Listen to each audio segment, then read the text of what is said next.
Meu filho disse: "Mãe, por favor, não venha ao casamento." Eu sorri e sussurrei: "Tudo bem, querido." Quando chegou o dia do casamento, sem flores, sem bolo, o pai da noiva gritou: "Sabe aquele momento em que você assiste tudo desmoronar? E mesmo sabendo que você foi quem acendeu o pavio, seu coração ainda treme?" Pois é. Eu estava ali, sentada na cafeteria do outro lado da rua, com minha xícara de café com leite esfriando entre os dedos, olhando pela vitrine embaçada, enquanto o casamento do meu único filho explodia como fogos de artifício molhados. Meu nome é Esther. Tenho 68 anos, cabelos grisalhos que hoje eu tinha penteado no salão, maquiagem discreta que escondia as rugas, mas não os anos de experiência. E naquele sábado de abril, eu estava usando meu vestido de linho bege, aquele que eu mesma ajustei na cintura semana passada, enquanto assistia ao casamento de Rodrigo, meu filho, transformar-se em um campo de batalha. Do lado de cada avenida, o barulho dos carros quase abafava o tumulto. Mas eu via tudo, cada gesto desesperado dos garçons correndo de um lado para o outro, os arranjos improvisados nas mesas, margaridas simples onde deveriam estar orquídeas importadas. O bolo de 2 camadas na mesa principal, quando o prometido tinha 4 andares com flores de açúcar artesanais. E então aconteceu. O pai da noiva, seu Tavares, empresário conhecido na Zona Sul, terno cinza-chumbo impecável, subiu no pequeno palco onde deveria tocar a banda. Arrancou o microfone do suporte. E sua voz ecoou pelo salão de festas com a força de um trovão. Cadê as flores de R$ 8.000? Cadê o bolo que foi prometido? Sabe aquele silêncio que corta o ar como vidro? Foi isso. Vi através da vidraça as cabeças virando. Vi Rodrigo, meu Rodrigo, de terno azul marinho e gravata prateada, ficando pálido como cera. Vi Bruna, a noiva de vestido branco rendado, R$ 18.000, eu sabia exatamente quanto custou, levando a mão à boca. Você disse que sua mãe tinha pago tudo. A voz de seu Tavares estava rouca de indignação. Prometeu um casamento digno para minha filha. E ali, do outro lado da rua, tomando meu café morno, eu sabia exatamente onde estava cada centavo.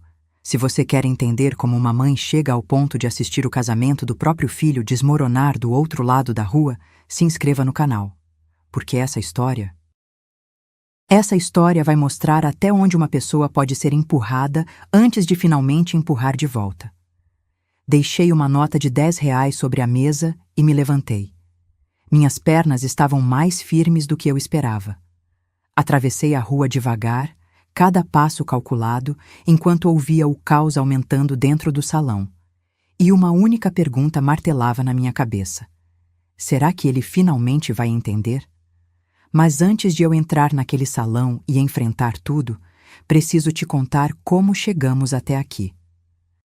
E acredite, o que você vai ouvir é muito pior do que imagina.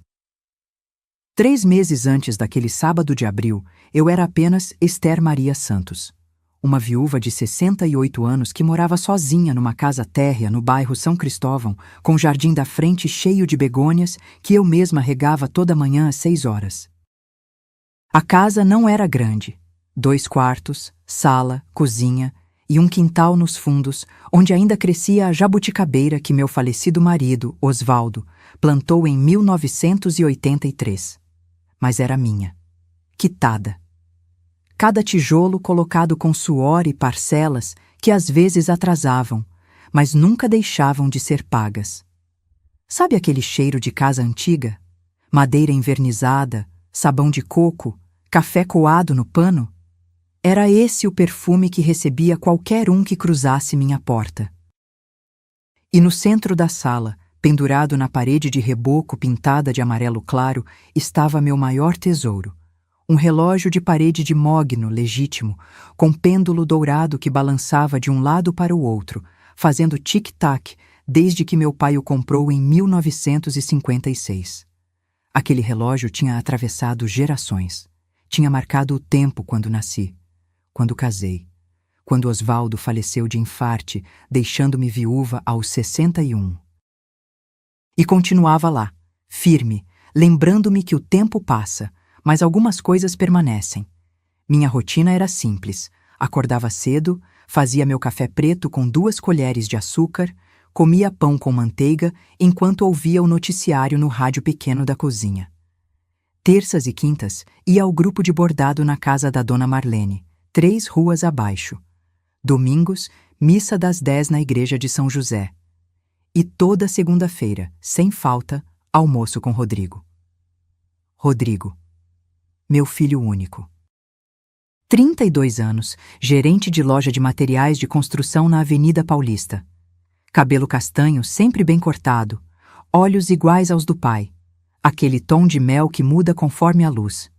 Ele era minha alegria, minha razão de levantar e continuar, mesmo depois que Osvaldo se foi. Eu tinha criado aquele menino sozinha, depois dos 12 anos dele, quando o pai morreu. Trabalhei como costureira autônoma durante 30 anos, consertando roupas, fazendo ajustes, criando vestidos de festa para as moças do bairro. Meus dedos ficaram calejados de tanto empurrar agulha. Minhas costas doíam das noites curvadas sobre a máquina Singer de 1952, aquela preta, pesada, que hoje fica no canto do meu quarto como uma escultura de memórias. Cada centavo que sobrava, eu guardava. Não em banco, não. Eu não confiava muito nessas coisas modernas. Tinha uma poupança na Caixa Econômica que Osvaldo abriu quando nos casamos e fui alimentando ela aos pouquinhos. R$ 50 aqui, 100 ali. Quando Osvaldo faleceu, o seguro de vida dele caiu na conta. R$ 80 mil que eu jurei nunca tocar, a não ser em emergência. Com meu trabalho ao longo dos anos, mais essa reserva, eu tinha acumulado R$ 127 mil. Não era fortuna, não, mas era minha segurança, minha dignidade. A certeza de que se um dia eu ficasse doente, se precisasse de remédios caros ou de uma reforma urgente na casa, eu não dependeria de ninguém. Rodrigo sabia que eu tinha dinheiro guardado, mas nunca perguntou quanto. Nunca demonstrou interesse. Pelo menos não até conhecer Bruna. Nossa relação sempre foi tranquila. Ele vinha me ver, trazia pão francês quentinho no domingo de manhã, sentava-se à mesa da cozinha e comia meu escondidinho de carne seca enquanto contava sobre o trabalho.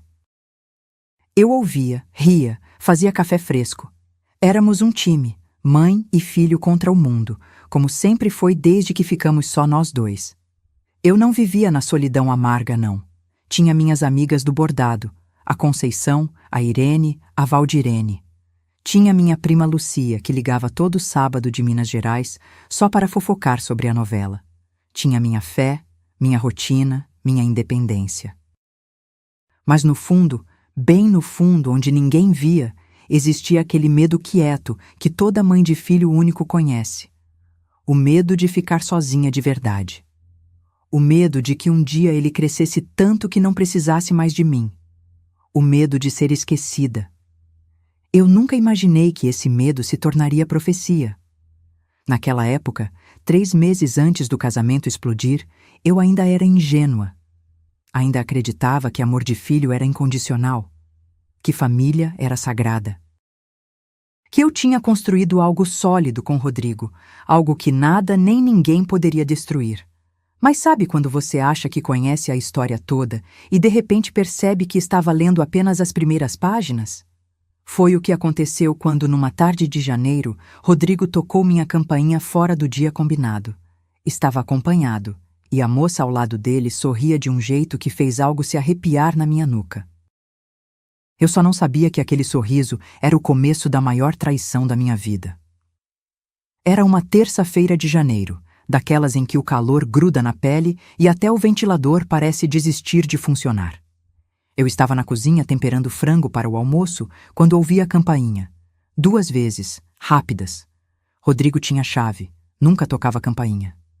Limpei as mãos no avental de chitinha florida e fui atender. E lá estava ele, meu filho, com aquele sorriso largo que eu não via há tempos. Ao lado dele, uma moça jovem de cabelos longos, lisos, tingidos de um loiro mel que brilhava sob o sol da tarde. Ela usava uma blusa branca de alcinhas, calça jeans clara, sandálias de salto fino. Óculos escuros enormes cobriam metade do rosto. Mãe, quero te apresentar alguém muito especial. A voz de Rodrigo tinha aquele tom animado, quase infantil. Essa é a Bruna. Bruna tirou os óculos devagar, revelando olhos castanhos bem delineados, cílios postiços perfeitos. Seu sorriso era branco, estudado, do tipo que você vê em propagandas de pasta de dente. Ela estendeu a mão com unhas compridas, esmaltadas de vermelho cereja. Muito prazer, Dona Esther. O Rodrigo fala tanto da senhora. A voz dela era doce, aguda, cheia de entusiasmo. Estou tão feliz de finalmente conhecer a sogra querida. Sogra. Ela já me chamava de sogra, e eu nem sabia da existência dela até 30 segundos atrás. Mas eu sorri. Apertei aquela mão macia, sem calos, com unhas que nunca tinham lavado uma louça. Prazer, filha. Entra, entra. Tô fazendo almoço. Tem comida para todo mundo. Eles entraram e algo mudou no ar da minha sala.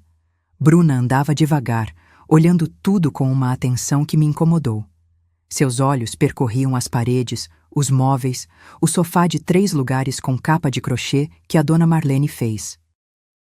Pararam no relógio de mogno. Nossa, que relígio lindo! Ela se aproximou, tocou levemente na madeira envernizada. Deve ser antiguidade, né? Isso aqui vale uma fortuna. É herança de família, respondi, sentindo algo estranho no peito. Meu pai comprou quando eu era criança. Que preciosidade! Ela continuou olhando, e eu juro que vi ela calcular algo mentalmente. A senhora tem muito bom gosto, sogra. Essas coisas antigas estão super em alta agora. Preparei limonada enquanto eles se acomodavam. Rodrigo estava radiante, não tirava os olhos de Bruna. E ela representava bem. Elogiou a casa, elogiou o cheiro da comida, pediu para ver fotos de Rodrigo criança. Riu nos momentos certos. Tocou meu braço quando contei histórias engraçadas. A senhora é costureira, né? O Rodrigo me contou. Ela abriu aquele sorriso ensaiado novamente. Adoro trabalhos manuais. A senhora ainda costura? Ah, já tô aposentada disso, filha. Meus olhos não são mais os mesmos. Que pena. Bruna olhou ao redor mais uma vez. Mas a senhora deve ter guardado um bom dinheiro depois de tantos anos trabalhando, né? Minha avó também costurava e conseguiu comprar a casa dela. Pronto. Ali estava. A primeira pergunta sobre dinheiro disfarçada de elogio. Deus abençoou com o suficiente, respondi, mantendo o tom leve. Mas senti o incômodo crescendo. Durante o almoço, Bruna comeu pouco. Disse que estava de dieta, que trabalhava como influenciadora digital e precisava cuidar da aparência. Mostrou o celular com o perfil dela no Instagram. 23 mil seguidores, fotos em restaurantes chiques, roupas de marca, viagens. Sogra, a senhora tem Instagram? Preciso te adicionar. Ela já sacou o celular, apontando para mim. Rodrigo, tira uma foto nossa. E antes que eu pudesse protestar, ela estava do meu lado, braço sobre meu ombro, sorriso largo. O flash do celular estourou. Perfeita! Vou postar. Conhecendo minha sogra maravilhosa. Ela digitou rápido, sem nem me perguntar. Amo família. Rodrigo olhava ela como se fosse a 8ª maravilha do mundo. E eu? Eu engoli aquele desconforto com um gole de limonada. Nos dias seguintes, Bruna começou a aparecer mais. Sempre com Rodrigo, sempre simpática, sempre com aquele jeito de quem estava medindo as coisas.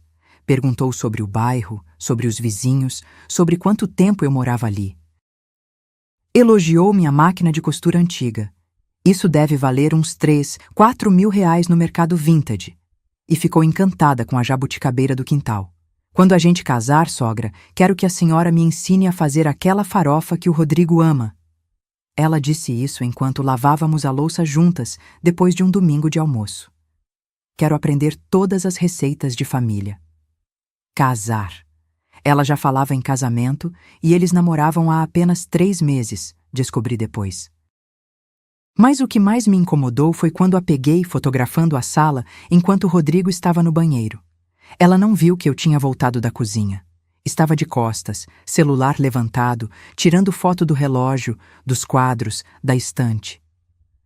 Tá fotografando o quê, filha? Perguntei, mantendo a voz doce. Ela se virou rapidamente, rindo. Ai, sogra, me pegou. É que eu amo decoração antiga, sabe? Tô sempre buscando inspiração pro meu perfil. A casa da senhora é tão autêntica.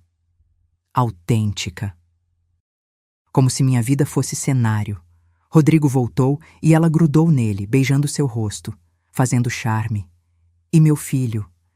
Meu filho estava enfeitiçado demais para perceber o que eu estava começando a sentir. Naquela noite, depois que eles foram embora, sentei na varanda sozinha. As begônias balançavam com o vento morno de janeiro. E pela primeira vez em anos, senti medo. Não o medo de ficar sozinha, mas o medo de que alguém estivesse planejando algo que eu ainda não conseguia enxergar por completo. E eu deveria ter confiado nesse instinto, porque o que estava por vir ia me ensinar que às vezes as piores tempestades chegam com sorrisos. Fevereiro chegou com chuvas fortes que alagavam a rua da minha casa. E junto com as chuvas veio o pedido que deveria ter sido meu primeiro sinal vermelho gritante. Era uma quinta-feira à noite quando Rodrigo apareceu sozinho. Sem avisar, sem Bruna. Entrou meio apressado, nervoso, mexendo no celular. Aceitou o café que ofereci, mas mal tocou na xícara. Mãe, preciso conversar sobre uma coisa. Ele evitou meu olhar. Sentei na cadeira da frente, mãos cruzadas sobre a mesa de fórmica. Meu coração já tinha começado a apertar. Fala, filho. Eu pedi a Bruna em casamento. Ele finalmente sorriu, mas era um sorriso tenso. Ela disse sim. Deveria ter sentido alegria. Deveria ter pulado, abraçado, chorado de felicidade como fazem as mães nos filmes. Mas tudo o que senti foi aquele peso no estômago crescendo. Parabéns, meu filho. Forcei um sorriso. Quando foi isso? Ontem. Jantamos naquele restaurante italiano no jardim, sabe? O Tre Sorelle. Ele passou a mão no cabelo. Mãe, o negócio é o seguinte. Eu queria fazer uma festa de noivado. Chamar a família dela, nossos amigos, mas tá tudo muito caro. Pronto. Ali estava. Quanto você precisa? Perguntei, já sabendo que não ia gostar da resposta. 15 mil reais. Ele soltou de uma vez, rápido, como quem arranca band-aid. Sei que é muito, mas é só um empréstimo, mãe. Prometo que devolvo em 6 meses. Assim que eu juntar 15 mil reais. Metade do que eu ganhava por ano quando ainda costurava. Filho, isso é muito dinheiro. Eu sei, mãe, mas é o noivado, é importante. A família da Bruna é... Eles têm padrão, sabe? O pai dela é dono de 3 lojas de autopeças. Eu não posso fazer feio. Rodrigo segurou minha mão. Por favor, é a mulher da minha vida. E como toda mãe idiota que acha que amor se compra com dinheiro, eu disse sim. 3 dias depois, transferi os 15 mil reais para a conta dele. Rodrigo me abraçou apertado, prometeu que pagaria, que eu era a melhor mãe do mundo. E eu quis acreditar. A festa de noivado foi no começo de março, num salão pequeno, mas elegante na Vila Mariana. Bruna usava vestido rosa claro, justo, com decote nas costas. Cabelo preso num coque, maquiagem de revista. Rodrigo estava de terno cinza, gravata bordô. Eu tinha ido ao salão, comprado um vestido de festa verde musgo, mandado fazer escova no cabelo. Queria estar apresentável, afinal, era o noivado do meu filho. Mas bastou chegar para sentir que eu não pertencia ali. Os convidados eram jovens, cheirosos, falando alto, rindo daquele jeito solto de quem nunca se preocupou com conta de luz. As mulheres usavam joias que reluziam sob as luzes coloridas.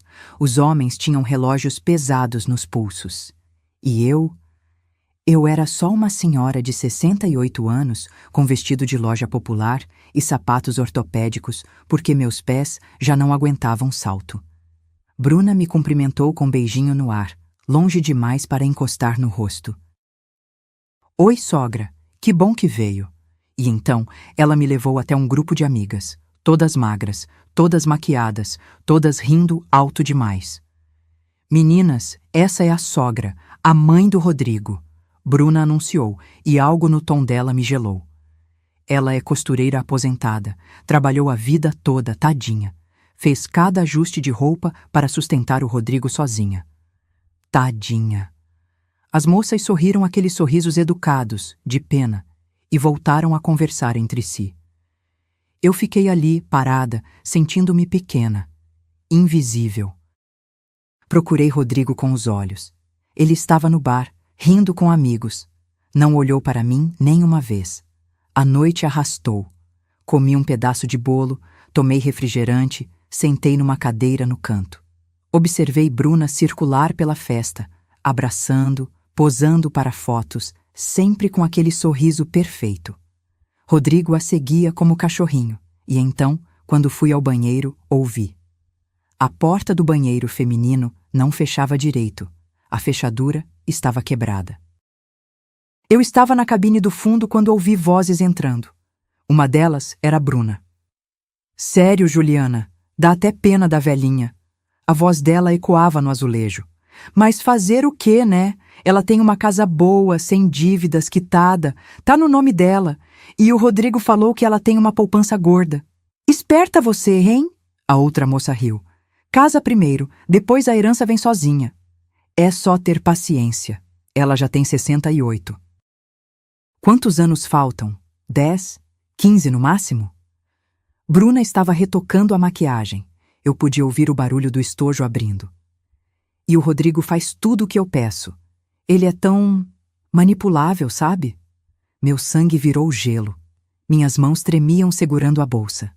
E o casamento? Vai ser grande? Enorme. Já comecei a lista. Buffet top, decoração de revista, lua de mel em Cancún. O pai dele morreu, então a velha tem o dinheiro do seguro guardado. Rodrigo já deu a entender. É só ir com jeitinho que ela solta a grana. Elas riram. Saíram. E eu fiquei ali, sentada naquele vaso sanitário apertado, com a respiração presa, sentindo o mundo desabar. Mas sabe qual foi a pior parte? Não foram as palavras de Bruna. Foi saber que Rodrigo tinha contado sobre meu dinheiro.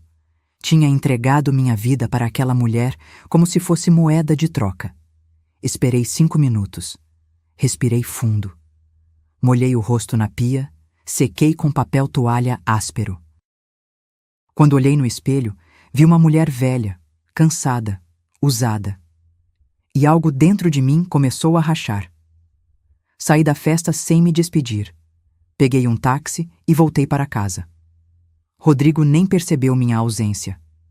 Naquela noite, sentada na varanda, olhando a rua vazia sob a luz amarela do poste, tomei uma decisão. Ainda não sabia qual, mas algo dentro de mim tinha acordado, e esse algo estava cansado de ser pega de trouxa. Arnaes. Passaram-se 2 semanas desde a festa de noivado. 2 semanas em que eu fingi não ter ouvido nada. 2 semanas sorrindo quando o Rodrigo ligava, dizendo que estava tudo bem quando claramente não estava. Porque agora eu sabia. E saber muda tudo. Comecei a reparar em detalhes que antes passavam despercebidos.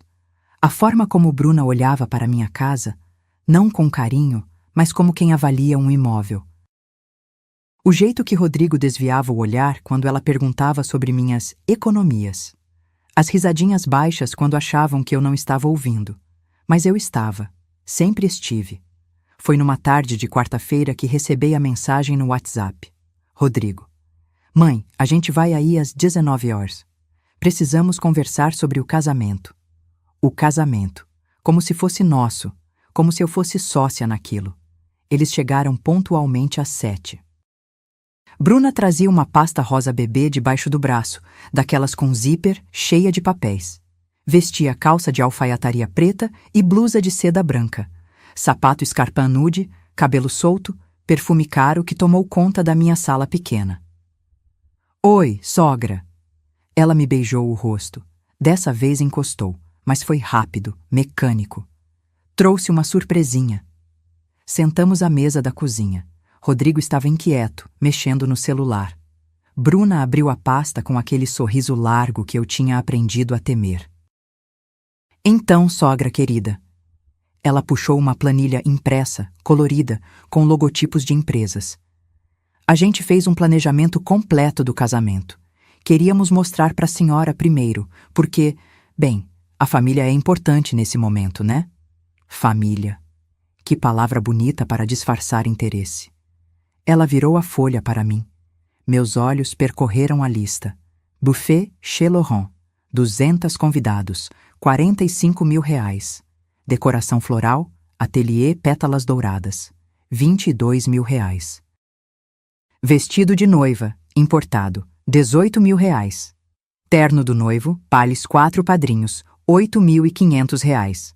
Flores para cerimônia e recepção. 8 mil reais. Bolo cenográfico. 4 camadas, 4.500 reais. Convites personalizados, 3 mil reais. Fotógrafo, Paz Vídeo Profissional, 12 mil reais. Música ao vivo, banda Paz DJ, 15 mil reais.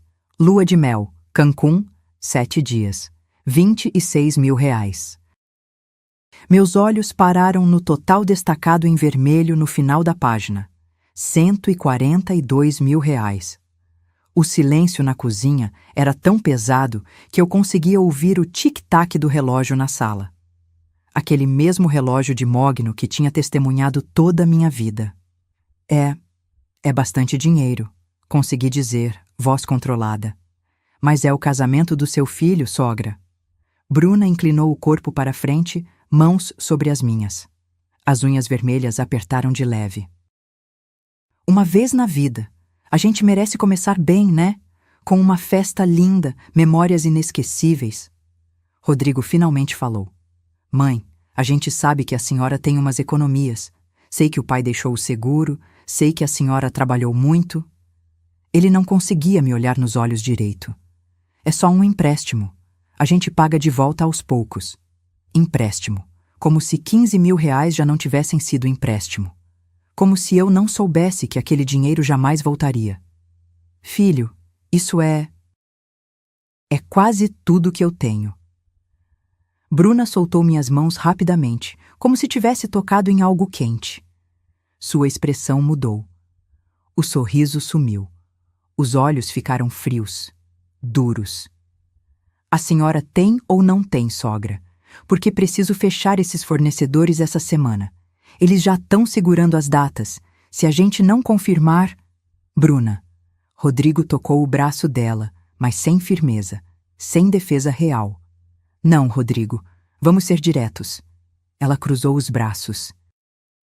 Dona Esther, a senhora mora sozinha numa casa quitada num bairro valorizado. A senhora trabalhou 40 anos. Aposentadoria, economias, seguro de vida do seu falecido marido... Rodrigo me contou, não precisa fingir que não tem condição. Senti algo quebrar dentro do peito. Não era o coração, era a última ilusão que eu tinha do meu filho. Ele tinha contado tudo, cada detalhe da minha vida financeira. Tinha me vendido. Eu preciso pensar. Minha voz saiu fraca. Pensar? Bruna deu uma risada curta, sem humor. Sogra, com todo respeito, mas o que tem para pensar? É o casamento do seu único filho. A senhora quer que ele se case como? Num salão vagabundo com salgadinho de boteco? Bruna! Dessa vez Rodrigo repreendeu, mas ela ignorou. Estou sendo realista, amor. A gente não pode depender só do meu pai. Ele já vai pagar a lua de mel extra que a gente quer, o carro pra gente sair. Sua mãe precisa participar também. Participar. Como se família fosse sociedade empresarial. Levantei da cadeira devagar. Minhas pernas estavam bambas, mas me mantive ereta. Vou pensar. Agora, se me dão licença, tô cansada. Rodrigo se levantou, constrangido. Mãe, boa noite, filho. Bruna fechou a pasta com força, fazendo barulho. Pegou a bolsa com um movimento brusco. Tá bom. A gente volta outro dia quando a senhora tiver decidido. Mas não demore, viu, sogra? Tempo é dinheiro. Eles saíram. Ouvi o carro ligando, o ronco do motor se afastando pela rua. E então, só então, desabei na cadeira. 142 mil reais. Era mais do que eu tinha. Era tudo que eu tinha. Mais 15 mil que já tinha dado. Mais as dívidas que teria que fazer. Mas não foi o dinheiro que doeu. Foi perceber que para eles eu era apenas uma fonte, um cofre, uma velha inconveniente que deveria entregar tudo e sumir. Naquela noite, não consegui dormir. Fiquei olhando o teto do quarto, ouvindo os cachorros da vizinhança latirem lá fora.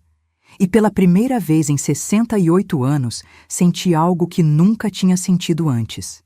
Raiva. Raiva pura, fria, calculada. E junto com essa raiva, nasceu um plano.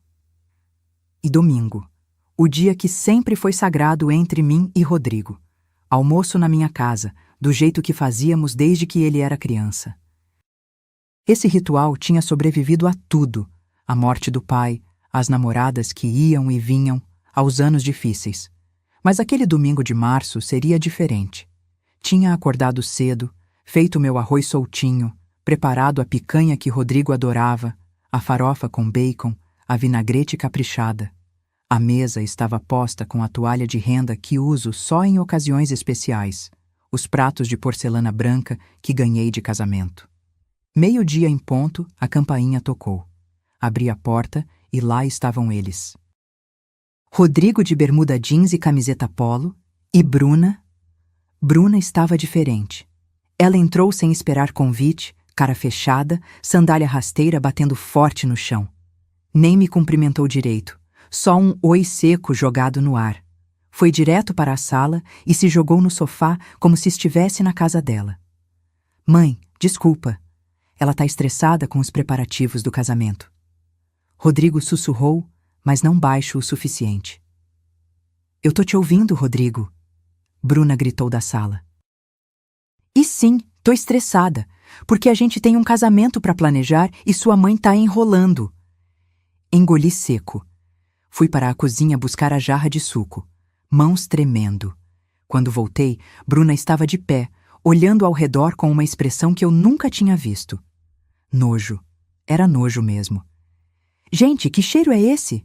Ela torceu o nariz. Tem um cheiro de, sei lá, coisa velha aqui. Bruna. Rodrigo tentou acalmar, mas sem convicção. Não, sério. Essa casa tá precisando de uma reforma urgente, sogra. Ela passou o dedo na estante, como se procurasse poeira. Quando foi a última vez que pintou essas paredes? 1990? Senti o rosto esquentar. A casa tá limpa. Limpa? Sei. Ela deu aquela risadinha de desprezo. Mais antiga, né? Tudo aqui é tão brega. Brega. Minha vida inteira resumida em uma palavra. Chamei para o almoço, servir a comida na mesa, mas Bruna mal tocou no prato. Cutucou a picanha com o garfo, fez cara feia para a farofa. Isso aqui tem muito óleo, sogra. Eu não como fritura. Ela empurrou o prato. Não tem uma salada? Alguma coisa mais saudável? Tem vinagrete ali. Apontei para a tigela. Vinagrete não é salada. Ela suspirou dramaticamente. Esquece, não tô com fome mesmo. Rodrigo comia em silêncio, olhos no prato. Não disse nada, não me defendeu. Depois do almoço, enquanto eu lavava a louça, ouvi a voz dela vindo da sala. Alta, proposital. Rodrigo, sério que sua mãe ainda não decidiu sobre o dinheiro? A gente vai casar quando? Ano que vem? Daqui a 10 anos? Fechei a torneira. Fiquei parada, mãos mergulhadas na espuma do detergente. Ela vai decidir, amor. Relaxa. Relaxar? Seu Tavares já me perguntou 3 vezes sobre os detalhes. Ele quer saber o que a família do noivo vai contribuir. Tá me fazendo passar vergonha. Respirei fundo. Sequei as mãos. Voltei para a sala. E foi aí que aconteceu. Bruna estava de pé ao lado do relógio de mogno. Aquele relógio que tinha atravessado gerações, que tinha visto meu pai jovem, que tinha embalado minha infância, meu casamento, o nascimento do Rodrigo. Ela olhou para ele com desprezo, braços cruzados. Falando em brega, isso aqui é o cúmulo. Meu coração parou. Bruna, esse relógio é da família. Tentei manter a voz calma. É, pois devia estar num museu. Ela deu uma risadinha. Sério, sogra. Quando a gente casar, a senhora realmente devia renovar essa casa, jogar fora essas coisas antigas, modernizar, quem sabe até vender e comprar um apartamento menor, algo mais prático para a idade da senhora. Ou... Ela olhou para Rodrigo, sorriso calculado nos lábios. Ou a senhora podia vir morar com a gente, no apartamento novo que a gente vai comprar. Assim a senhora vende essa casa, ajuda com a entrada do nosso AP e fica pertinho do seu filho. Todo mundo ganha! O chão sumiu debaixo dos meus pés. Eu não vou vender minha casa. Não vai? Bruna inclinou a cabeça, voz doce, mas venenosa. Pensei que a senhora quisesse o melhor para o seu filho. Mas tudo bem. A gente se vira, né, amor? E então, meu filho, meu único filho que eu carreguei, criei, protegi, olhou para mim e disse: Mãe, não custa pensar, né? A casa tá velha mesmo, e o bairro aqui já não é mais o mesmo. A senhora sozinha nessa casa grande. Ele evitou meus olhos. A Bruna tem razão. Podia modernizar, ou realmente considerar morar com a gente. Algo dentro de mim não quebrou. Explodiu. Não foram só as palavras. Foi o tom, a frieza, a forma como ele concordou com cada humilhação que aquela mulher jogava na minha cara. Como ele olhava para o relógio do meu pai, do pai dele, e via apenas algo brega, algo descartável. Saiam. Minha voz saiu baixa, mas firme. O quê? Rodrigo piscou, confuso. Saiam da minha casa. Repeti, mais alto agora. Os dois. Agora. Bruna deu aquela risada de escárnio. Ai, que exagerada! Eu disse saiam! Gritei. E nunca, em 68 anos, eu tinha gritado assim. O silêncio que se seguiu era pesado, cortante. Rodrigo ficou pálido. Bruna arregalou os olhos, boca aberta. Mãe, saiam da minha casa velha, brega, antiga. Vão embora. E só voltem quando aprenderem a respeitar quem te deu essa vida, Rodrigo.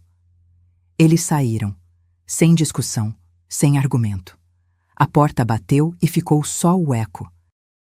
Sentei no sofá de crochê, aquele que Bruna tinha chamado de antigo, e ali, sozinha na minha sala simples, com meu relógio de mogno marcando o tempo, eu chorei. Chorei como não chorava desde o dia que enterrei Osvaldo. Mas no meio das lágrimas, algo novo nasceu. Uma decisão, uma certeza fria e cristalina. Se eles me queriam morta e enterrada para pegar minha herança, iam ter que esperar muito tempo, porque eu tinha acabado de ressuscitar. Passaram-se 5 dias desde o domingo da explosão. 5 dias sem uma ligação, sem uma mensagem, sem um pedido de desculpas. Nada. Como se eu tivesse deixado de existir. Nas madrugadas, eu ficava acordada olhando o teto, repassando cada palavra, cada gesto. Será que tinha exagerado?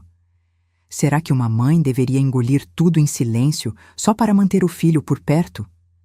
Mas então eu lembrava do olhar de Bruna para o relógio do meu pai. Lembrava do meu filho concordando que minha vida era brega, descartável, e a dúvida sumia. Foi numa terça-feira, quase 9 da noite, que a campainha tocou. Aquele toque hesitante, 2 toques rápidos. Olhei pelo visor da porta. Rodrigo, sozinho. Abri devagar. Ele estava com a mesma roupa do trabalho, calça social preta, camisa branca com as mangas dobradas, o rosto cansado, olheiras profundas. Pela primeira vez em meses, vi meu filho de verdade, não a versão controlada pela Bruna. Oi, mãe. A voz saiu baixa, quase envergonhada. Rodrigo, posso entrar? Dei passagem. Ele entrou devagar, como quem pisa em gelo fino. Sentou-se no sofá sem tirar os sapatos, algo que eu sempre o ensinei a fazer, mas que ele esqueceu. Fui até a cozinha, trouxe água num copo. Ele bebeu metade de um gole só, mãos tremendo de leve. Vim me desculpar.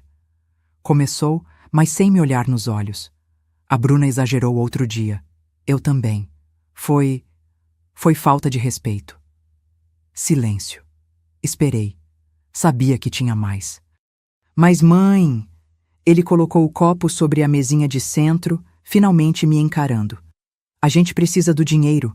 O casamento é em 2 meses. Eu já dei entrada nos fornecedores, gastei os 15 mil que a senhora me emprestou nos depósitos. Se a gente cancelar agora, perde tudo. 2 meses? Minha voz saiu mais alta que eu esperava. Você marcou o casamento sem nem falar comigo? A Bruna que marcou. O salão só tinha aquela data disponível. Ele passou a mão no rosto. Mãe, por favor. Eu prometo que pago de volta. Posso fazer um papel, assinar na frente de testemunha, o que a senhora quiser. Quanto? Perguntei, já sentindo o peso da resposta. O que a senhora puder dar. Ele desviou o olhar novamente. Mas a gente calculou que com 70 mil reais dá para fechar tudo. O resto, o pai da Bruna complementa. 70 mil reais. Mais da metade da minha poupança inteira. E se eu não tiver esse dinheiro todo? Testei. Rodrigo deu um sorriso fraco, sem humor. Mãe, para de fingir. Eu sei da poupança. Sei do seguro que o pai deixou. Cresci ouvindo a senhora falar que tinha guardado dinheiro para emergências. Ele se inclinou para a frente. E isso aqui é emergência. É o casamento do seu filho. Aquelas palavras ecoaram na sala. O casamento do seu filho. Como se fosse uma dívida que eu tinha para com ele. Como se tê-lo criado, alimentado, vestido, educado sozinha não fosse suficiente. Rodrigo. Minha voz tremeu. Você percebe o que está pedindo? É quase tudo o que eu tenho. 70 mil reais. Se eu ficar doente, se precisar de alguma coisa, a senhora não vai precisar. A senhora é saudável. Ele cortou, impaciente. E quando eu começar a ganhar melhor, eu devolvo. Palavra de honra. Palavra de honra. De um filho que há 5 dias tinha concordado que minha casa era um lixo. Tá bom? Falei cansada. Eu penso. Não tem muito tempo para pensar, mãe. A voz dele endureceu. Os fornecedores estão cobrando. E tem outra coisa. O silêncio que se seguiu foi pesado demais. Rodrigo olhava para as próprias mãos, dedos entrelaçados, boca apertada. Que outra coisa? Pressionei. Ele respirou fundo. 1 vez, 2, como alguém que vai pular de um penhasco. A Bruna acha...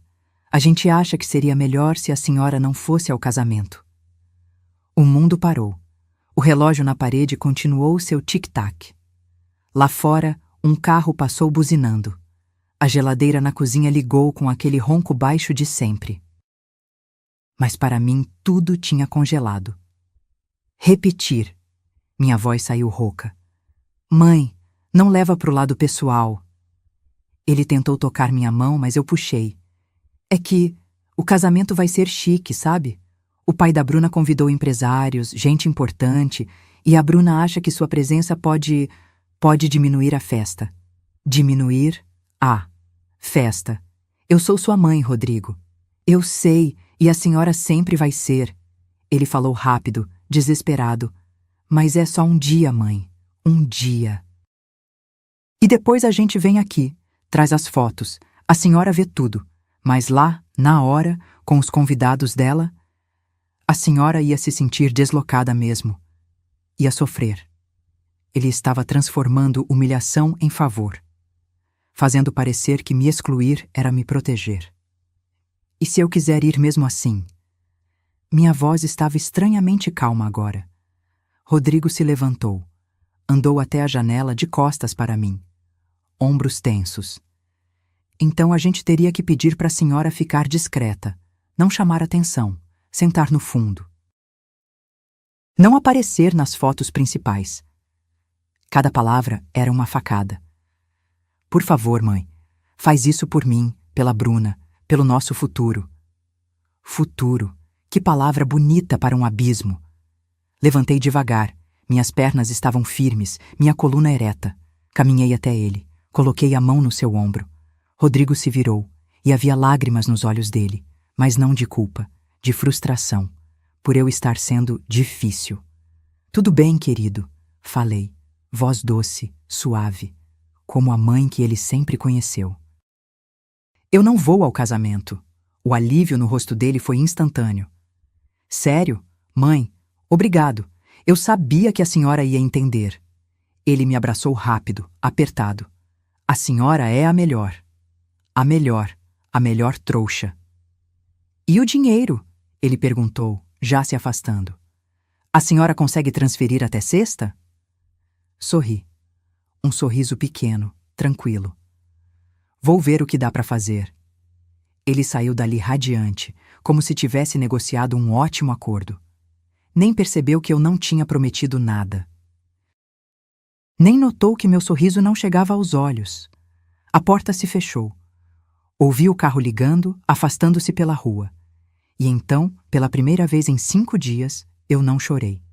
Fui até o espelho da sala, aquele pequeno com moldura de madeira escura. Olhei para o meu reflexo. Cabelos grisalhos, rugas ao redor dos olhos, boca fina.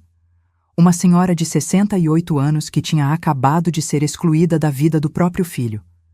Mas naquele reflexo, eu vi algo diferente. Vi uma mulher que tinha sido empurrada até o limite. Uma mulher que tinha sofrido, engolido, aceitado, até não aguentar mais. E naquele momento, com a casa silenciosa e o relógio marcando 21h15, eu tomei uma decisão. Se Rodrigo me queria invisível, eu seria. Mas não do jeito que ele esperava, porque tem formas e formas de desaparecer, e algumas delas deixam marcas que nunca se apagam. Não dormi naquela noite. Fiquei na varanda até o sol nascer, vendo a rua acordar devagar, o padeiro abrindo a loja da esquina, o ônibus das 6 passando, os cachorros latindo para os passarinhos. Mas minha cabeça estava longe dali. Estava calculando, planejando, pensando em cada movimento como se fosse uma partida de xadrez. E pela primeira vez em 68 anos, eu não era mais o peão. Ia ser a rainha. Às 8 da manhã, tomei banho, vesti minha calça social azul marinho e uma blusa branca de manga comprida. Passei batom rosado claro, aquele que uso só para ocasiões importantes. Prendi o cabelo num coque baixo. Me olhei no espelho e vi uma mulher com propósito. Às 9 em ponto, eu estava na porta do escritório do Dr. Moreira, advogado que fica ali na rua Barão de Itapetininga. Um senhor de uns 50 anos, careca, óculos de grau, que tinha feito o inventário quando Osvaldo morreu. Dona Esther, que surpresa! Ele me recebeu com um aperto de mão firme. Entre, entre. Café? Aceito.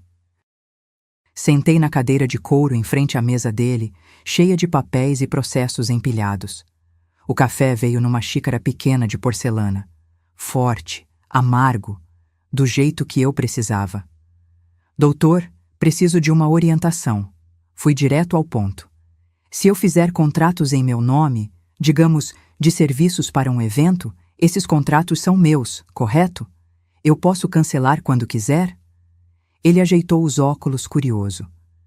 Depende das cláusulas, mas em geral sim. Se está em seu nome, você é a contratante. Pode cancelar, mas provavelmente perderá os valores de entrada. Por quê? Sorri. Só uma dúvida. Passei 40 minutos ali. Perguntei sobre doação em vida, sobre testamento, sobre direitos de propriedade.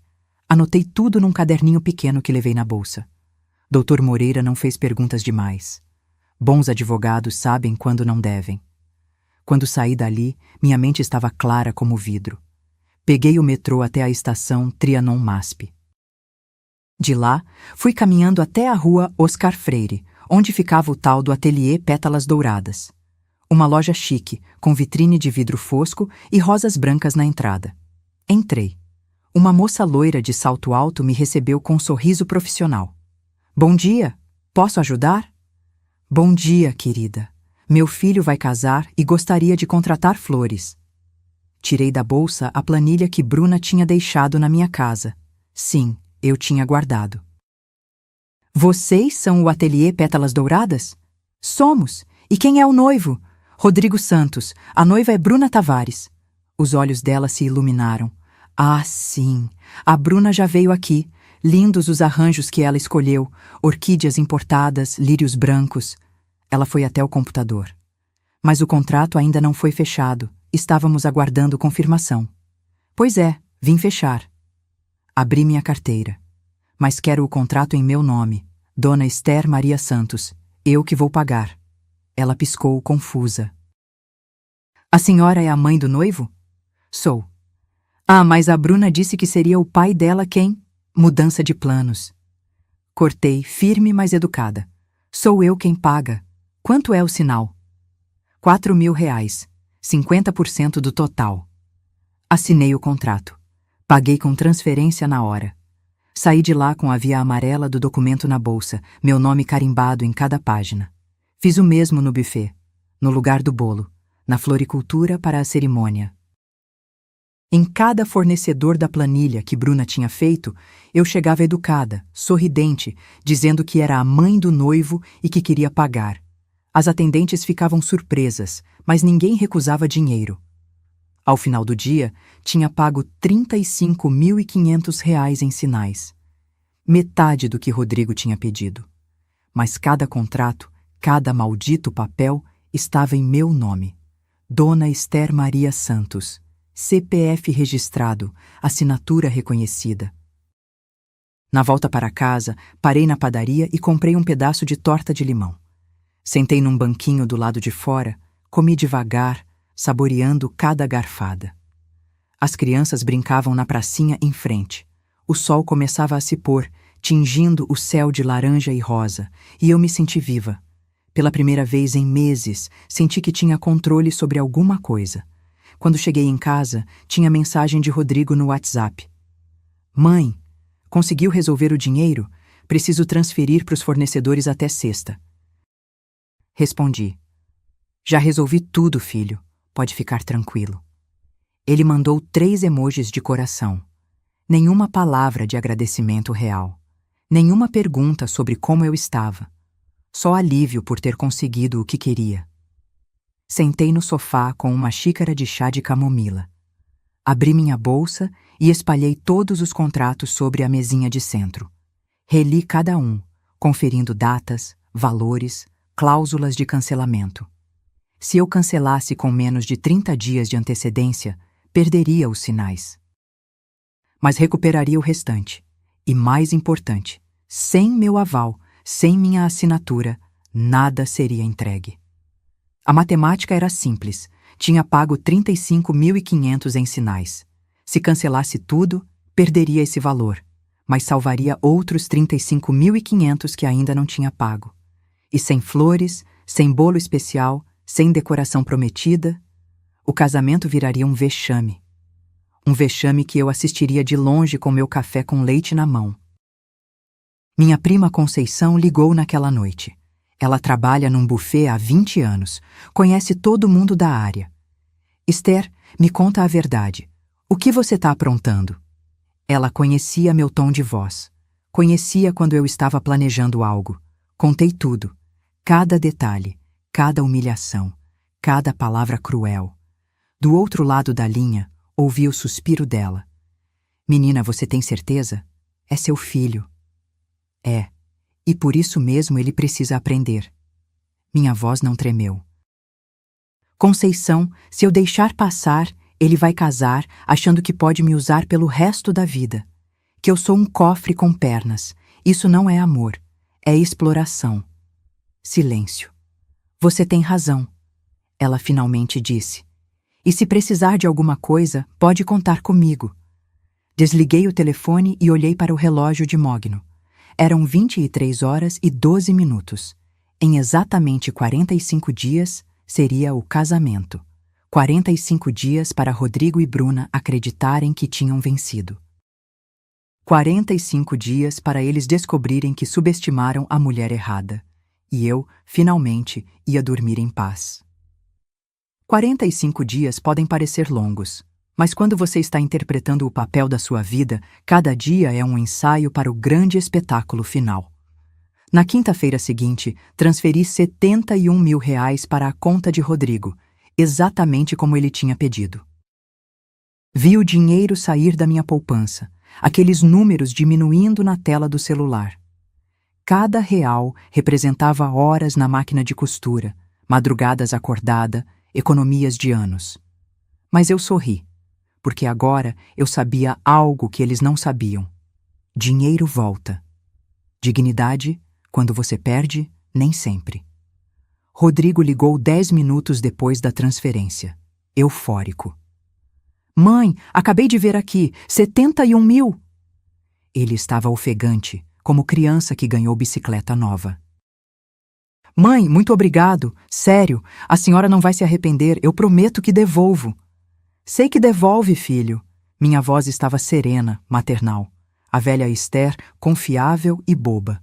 Só quero sua felicidade. A Bruna vai ficar louca de feliz. Posso falar para ela? Claro. Ouvi ele gritar para alguém ao fundo. Amor, minha mãe transferiu. E então risadas, comemoração, barulho de beijo. Quando desligou, fiquei olhando para o telefone na minha mão. 71 mil reais. Eles achavam que tinham ganhado. Não sabiam que eu tinha dado corda para se enforcarem sozinhos. Os dias seguintes foram uma aula de teatro. Rodrigo voltou a me ligar com frequência. Não por saudade, mas para atualizar sobre o casamento. Bruna voltou a me chamar de sogra querida nas mensagens. Eles até vieram jantar em casa numa sexta-feira. Bruna chegou com uma garrafa de vinho barato, dessas de supermercado, 12 reais, e entregou como se fosse presente do ano. Trouxe pra gente comemorar, sogra. Preparei lasanha, a que Rodrigo sempre elogiava.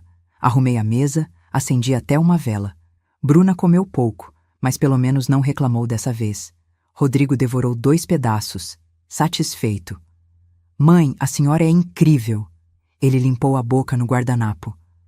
Sabe que eu estava pensando? Depois que a gente casar, a senhora podia vir almoçar com a gente todo domingo, na nossa casa nova. Nossa casa nova, comprada com meu dinheiro. Seria ótimo, filho. Bruna mexeu no celular o jantar inteiro. De vez em quando mostrava fotos para Rodrigo. O vestido que tinha chegado, os sapatos de noiva que tinha encomendado, o penteado que ia fazer. Eu era só a plateia silenciosa financiando o show. Mas houve momentos em que a máscara dela escorregou. Ah, sogra! Bruna olhou ao redor, nariz torcido de leve. Só uma dúvida. A senhora já pensou em trocar esse sofá? Ele tá meio desbotado. Engoli a raiva com um gole d'água. Ainda serve. Serve, né? Ela deu aquela risadinha. Mas às vezes é bom renovar. Sabe, dar uma repaginada. A senhora tem idade para aproveitar um conforto melhor. Idade. Como se 68 anos fosse data de validade. Rodrigo mudou de assunto rapidamente, mas não a repreendeu. Nunca repreendeu. Quando eles foram embora, Bruna me deu um abraço rápido. Obrigada por tudo, sogra. A senhora está sendo muito generosa. E no meu ouvido, tão baixo que Rodrigo não ouviu, ela sussurrou. A gente não vai esquecer disso. Não iam mesmo, mas não do jeito que ela imaginava. As semanas passaram como encenação teatral. Fui ao grupo de bordado e fingi normalidade. Dona Marlene perguntou sobre o casamento e eu sorri. Vai ser lindo. Meu filho tá tão feliz. Fui à missa e rezei. Não por perdão, porque eu não estava pedindo. Rezei por força para seguir até o fim. 15 dias antes do casamento, Rodrigo ligou confirmando que eu realmente não iria. Mãe, só para ter certeza... A senhora não mudou de ideia, né? Sobre não ir? Não mudei, filho. Já combinamos. Minha voz não traiu nada. É o dia de vocês. Eu entendo. A senhora é demais, viu? Ele suspirou aliviado.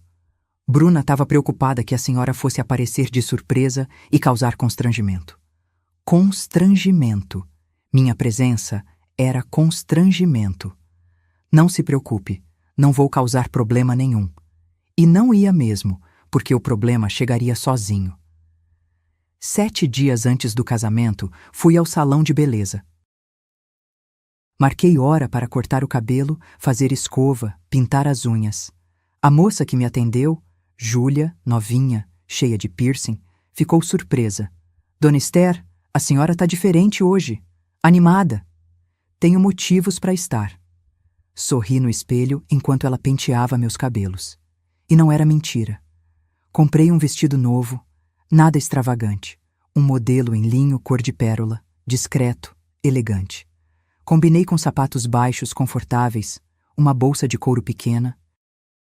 Me olhei no espelho da loja e vi uma senhora digna, bem arrumada, pronta para o que viria. 2 dias antes do casamento, Rodrigo me ligou pela última vez. Mãe, amanhã vou ficar ocupado com os últimos preparativos, e sábado é o grande dia. Ele estava eufórico. Mas depois a gente se vê, beleza? Levo as fotos para a senhora ver. Beleza, filho. Aproveita cada minuto. Tô aproveitando. Mãe, eu te amo. Obrigado por tudo. 3 palavras. Depois de 68 anos, 3 palavras que deveriam me aquecer o coração. Mas eu sabia que tudo ali significava apenas uma coisa: dinheiro.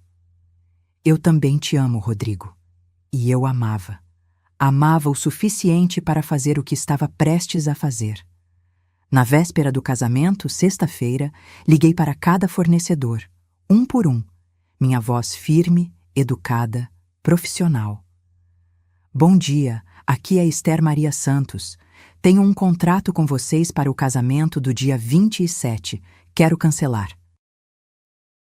Cada atendente reagiu com surpresa. Mas, senhora, falta um dia. A senhora vai perder o sinal. Eu sei. Pode cancelar mesmo assim. Flores, cancelado. Bolo especial, cancelado. Decoração extra, cancelado. Tudo que estava em meu nome, tudo que eu tinha o poder de desfazer, desfeito. Perdi R$ 35.500, mas salvei outros 35.500. E mais importante, salvei minha dignidade. Quando desliguei o último telefone, minhas mãos estavam tremendo. Não de medo, de adrenalina pura. Naquela noite, dormi como não dormia há meses. Profundamente, sem pesadelos, sem culpa. Porque amanhã, finalmente, a verdade viria à tona. E eu tinha um lugar na primeira fila para assistir. Sábado, 27 de abril. O dia amanheceu nublado, com aquele cheiro de chuva no ar que não chega a cair.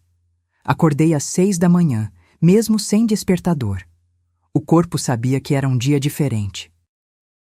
Tomei banho demorado, deixando a água quente relaxar cada músculo tenso. Me olhei no espelho embaçado. Uma mulher de 68 anos que estava prestes a fazer algo que nunca imaginou fazer. Mas não havia dúvida nos meus olhos, só determinação. Vesti o vestido novo de linho cor de pérola. Calcei os sapatos baixos confortáveis. Passei um batom rosado suave, rímel nos cílios brancos, um toque de blush nas bochechas. Prendi o cabelo num coque elegante, deixando algumas mechas soltas enquadrando o rosto. Quando terminei, me olhei no espelho de corpo inteiro do quarto. E pela primeira vez em meses, gostei do que vi. Não era a velha costureira que Bruna descrevia com desdém. Era uma senhora digna, bem arrumada, pronta. Peguei minha bolsa de couro, a mesma que levava para ocasiões especiais, e coloquei dentro carteira, celular, lenços de papel e uma pasta plástica fina com todos os contratos cancelados. Evidências, caso precisasse. O casamento começaria às 3 da tarde no Espaço Vila Jardim, um salão de festas na Avenida Angélica. Saí de casa 12:30, peguei um Uber. O motorista, um senhor baiano simpático, tentou puxar conversa. Vai pra festa, dona? Vou. Sorri pelo retrovisor. Uma festa muito especial. Cheguei à Avenida Angélica às 13h15. O salão de festas tinha fachada de vidro, jardim na entrada com fontes de água. Elegante, caro, do tipo que Bruna faria questão de mostrar nas redes sociais. Mas eu não entrei. Atravessei a rua e fui até a cafeteria pequena do outro lado, a Café du Coin, com mesinhas na calçada e vitrine de vidro que dava a visão perfeita do salão. Sentei na mesa mais próxima da vitrine. Pedi café com leite e pão de queijo. A garçonete, moça jovem, piercing no nariz, Trouxe numa bandeja de alumínio. A senhora vai ficar por aqui? Ela perguntou, curiosa. Vou. Tenho um compromisso ali na frente. Apontei para o salão. Mas ainda não é hora. Ela deu de ombros e foi atender outros clientes. 15 horas. Os primeiros convidados começaram a chegar. Carros importados, mulheres de salto alto e vestidos de festa, homens de terno. Vi o pai de Bruna, seu Tavares, chegando num Mercedes preto reluzente. Terno cinza chumbo impecável, cabelo grisalho penteado para trás. Postura de quem sempre teve dinheiro e faz questão que todos saibam. 15h30. Mais convidados, risadas altas, abraços efusivos. Era o tipo de festa que eu realmente não pertenceria. Não porque era pobre, mas porque aquela gente media valor em etiquetas de roupa e marca de carro. 15h45. Vi Rodrigo chegando. Meu filho. Terno azul marinho impecável, gravata prateada, cabelo com gel, sorriso nervoso. Ele cumprimentava os convidados na entrada, apertando mãos, recebendo tapinhas nas costas.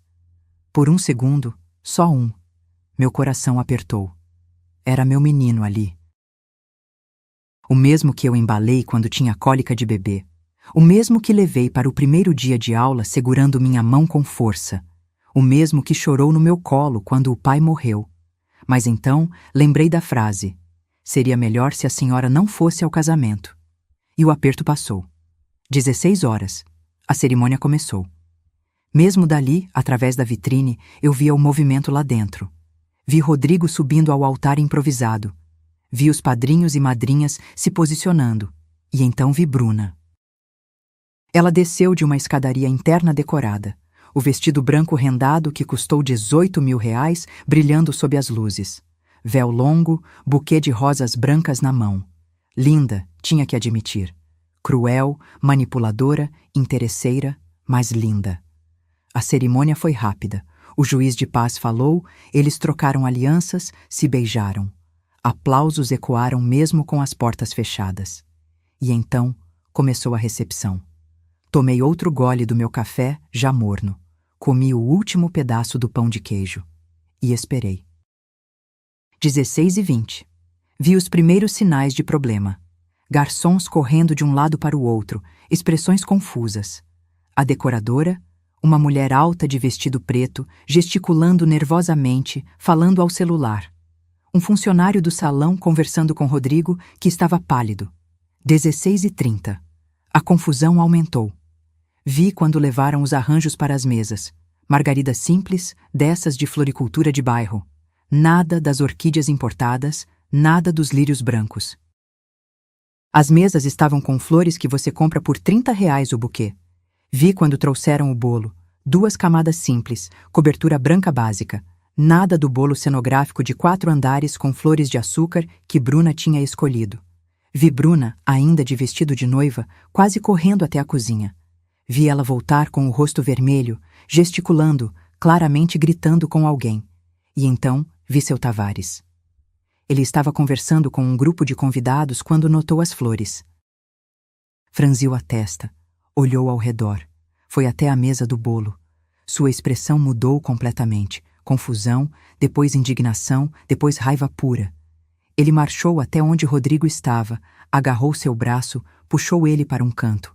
Mesmo sem ouvir, eu via a discussão acalorada. Via Rodrigo tentando explicar, mãos levantadas em defesa. Via seu Tavares ficando cada vez mais vermelho. E então, aconteceu. Seu Tavares subiu no pequeno palco onde a banda deveria tocar. Arrancou o microfone do suporte com tanta força que o fio esticou. E sua voz, grave, autoritária, furiosa, ecoou pelo salão inteiro. Cadê as flores de 8 mil reais? O salão inteiro silenciou. 200 pessoas viraram para ele. Cadê o bolo que foi prometido? Cadê a decoração que minha filha escolheu? Bruna estava congelada no meio do salão, mãos no rosto. Você disse que sua mãe tinha pagado tudo. Seu Tavares apontou para Rodrigo. Prometeu um casamento digno para minha filha. Isso aqui é o quê? Festa de quintal? Do outro lado da rua, na minha mesinha de café, Eu assisti tudo, cada segundo, cada gesto de pânico, cada olhar horrorizado dos convidados. E sabe o que senti? Paz. Mas a peça ainda não tinha terminado, e eu tinha uma entrada triunfal para fazer. O caos dentro do salão era visível mesmo dali de onde eu estava. Convidados cochichavam entre si, alguns já pegando as bolsas, claramente constrangidos. A banda que deveria tocar estava parada num canto, instrumentos guardados. Garçons serviam champanhe barato em taças de plástico, longe do serviço premium que tinha sido prometido. Rodrigo tentava acalmar seu Tavares, mas o homem estava fora de si.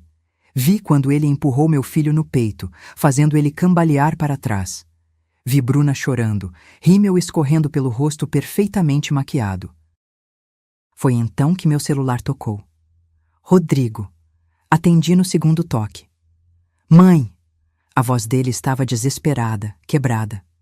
Mãe, onde a senhora tá? Eu preciso da senhora agora. Estou perto, filho.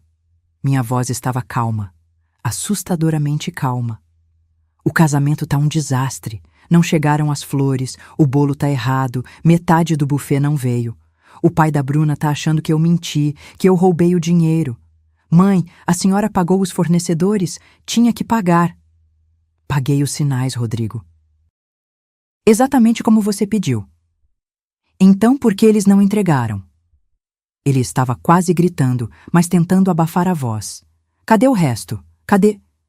O resto eu cancelei. Silêncio. Um silêncio tão profundo que eu ouvia a respiração dele travada do outro lado da linha. O quê? A voz saiu num sussurro incrédulo. Cancelei tudo na véspera. Flores, bolo, decoração especial, tudo que estava em meu nome. Deixei cada palavra cair devagar, como gotas de veneno. Perdi os sinais, R$ 35.500, mas salvei o resto. Mãe, a senhora não pode ter feito isso. A voz dele estava tremendo. Isso é meu casamento. É. E você deixou bem claro que eu não era bem-vinda nele. Levantei da mesinha, deixei uma nota de R$ 10 sob o copo. Disse que minha presença ia diminuir a festa. Então achei melhor meu dinheiro também não ir. Mãe! Ele quase soluçou. Pelo amor de Deus, o pai da Bruna vai me matar. Ele acha que eu roubei, que eu... Então, explica para ele a verdade, Rodrigo. Comecei a atravessar a rua, passos firmes. Explica que você pediu para sua mãe não ir ao próprio casamento dela porque ela era um constrangimento. Explica que você e aquela moça passaram meses me usando como caixa eletrônico. Vai, explica. Desliguei. Guardei o celular na bolsa. Respirei fundo e empurrei a porta de vidro do espaço Vila Jardim. O salão estava em tumulto controlado, aquele tipo de caos educado de gente rica tentando manter as aparências. Mas quando eu entrei, alguns rostos se viraram, depois mais alguns. E então, como onda, todos estavam me olhando. Uma senhora de 68 anos, vestido de linho cor de pérola, postura ereta, bolsa de couro na mão. Atravessei o salão devagar. Meus passos ecoavam no piso de mármore. Ninguém falava. 200 pares de olhos me acompanhando. Rodrigo estava perto do palco, celular na mão, rosto pálido como cera. Quando me viu, seus olhos arregalaram. Mãe! Bruna estava ao lado dele, vestido de noiva amarrotado, maquiagem borrada. Quando viu eu, sua boca abriu num ó de choque. Mas foi para seu Tavares que eu caminhei. Ele estava próximo ao palco, terno cinza ainda impecável apesar da raiva. Quando me viu, franziu a testa. E a senhora é... Esther Maria Santos. Estendi a mão. Mãe do noivo. Ele não apertou. Apenas me olhou de cima a baixo, avaliando. A senhora, a mulher que supostamente pagou por este desastre de festa. Supostamente? Abri minha bolsa calmamente, tirei a pasta plástica. Não há nada de suposto, senhor Tavares. Abri a pasta e retirei os contratos. Um por um. Coloquei sobre a mesa mais próxima, espalhando os papéis. Contrato com o ateliê Pétalas Douradas, orquídeas importadas, lírios brancos, R$ 8.000. Veja aqui. Apontei para minha assinatura. Em meu nome. Dona Esther Maria Santos. Peguei outro papel. Contrato com a confeitaria suíça. Bolo cenográfico de 4 andares com flores de açúcar. R$ 4.500. Novamente. Meu nome, minha assinatura. Mais um. Decoração extra. R$ 22.000. Meu nome. Seu Tavares pegou um dos contratos, leu com atenção. Seus olhos percorreram cada linha, cada cláusula. Sua expressão mudou de raiva para confusão, depois para compreensão. A senhora contratou tudo, ele murmurou. Contratei. E paguei 50% de sinal em cada fornecedor. R$ 35.500 no total. Minha voz estava firme, clara. E na véspera do casamento, cancelei tudo. Um murmúrio percorreu o salão. Pessoas se aproximando, querendo ouvir melhor. Rodrigo deu um passo à frente, mãos estendidas. Mãe, por favor, não faz isso aqui. Fazer o quê, filho? Contar a verdade? Me virei para ele.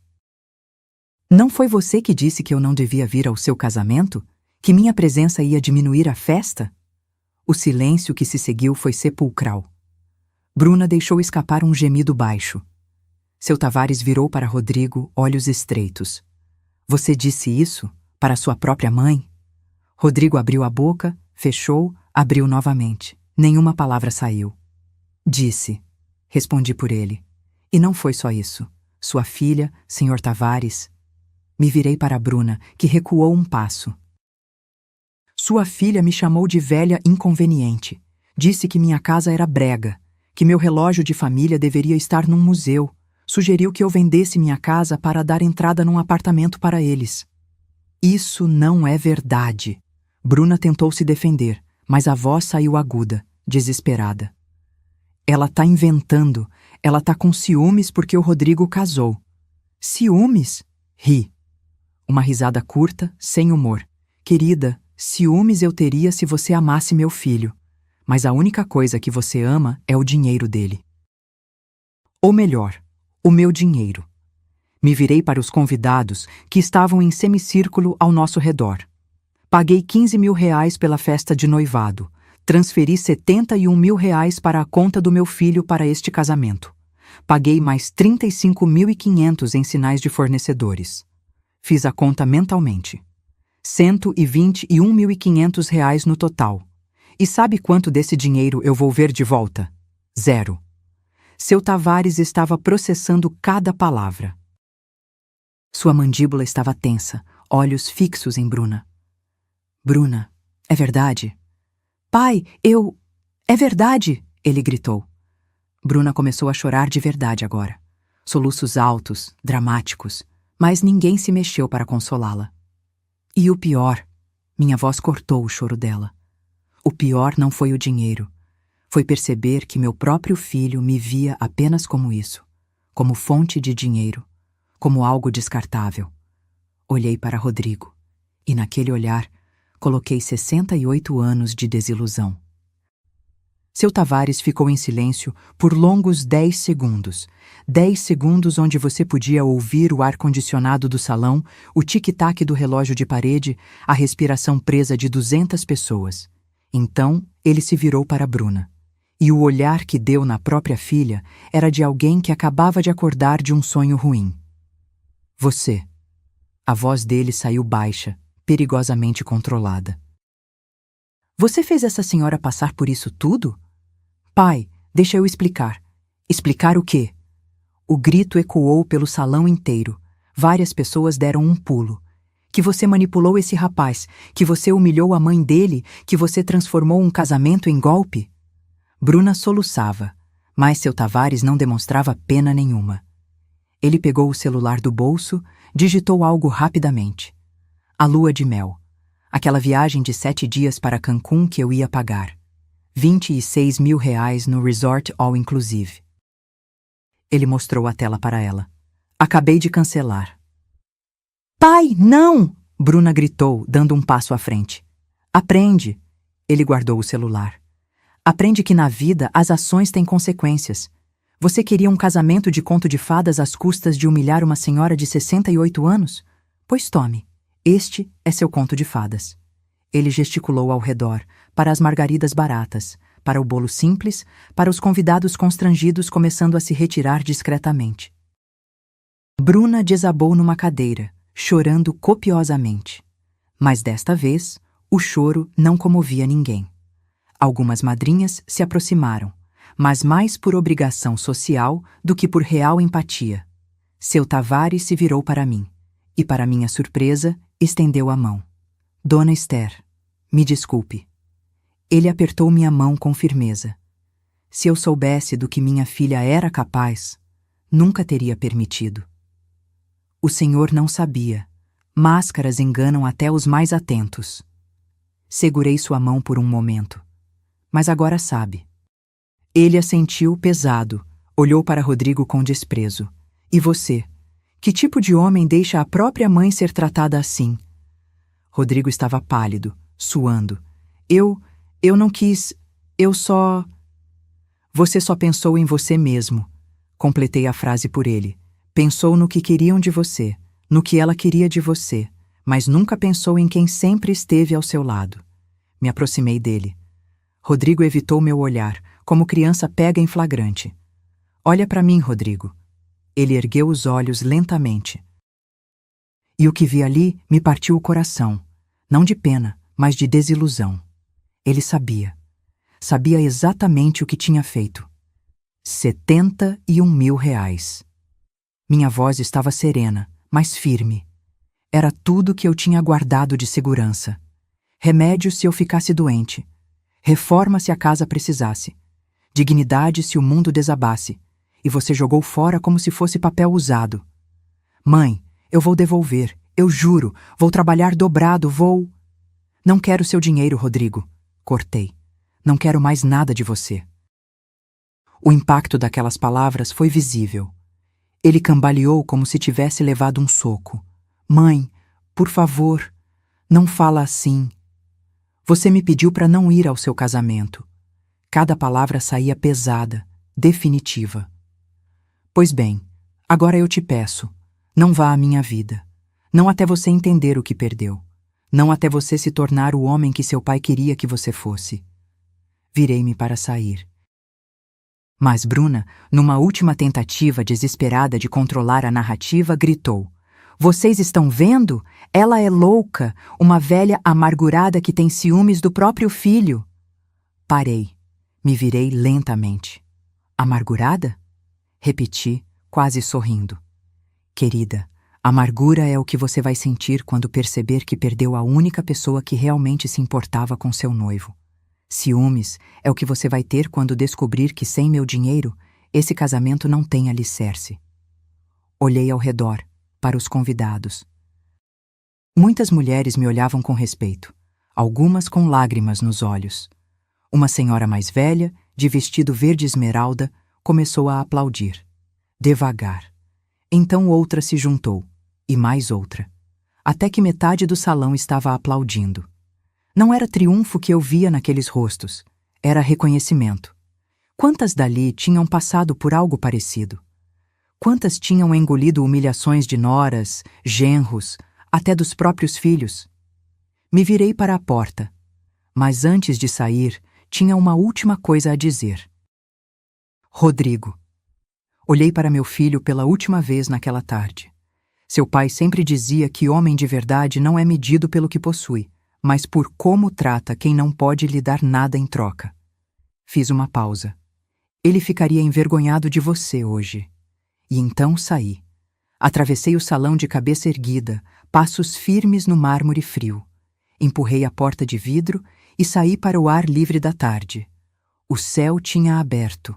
Algumas nuvens brancas flutuavam preguiçosas. Cheirava a chuva que ainda viria. Peguei meu celular, pedi um Uber. Enquanto esperava na calçada, ouvi passos atrás de mim. Era seu Tavares.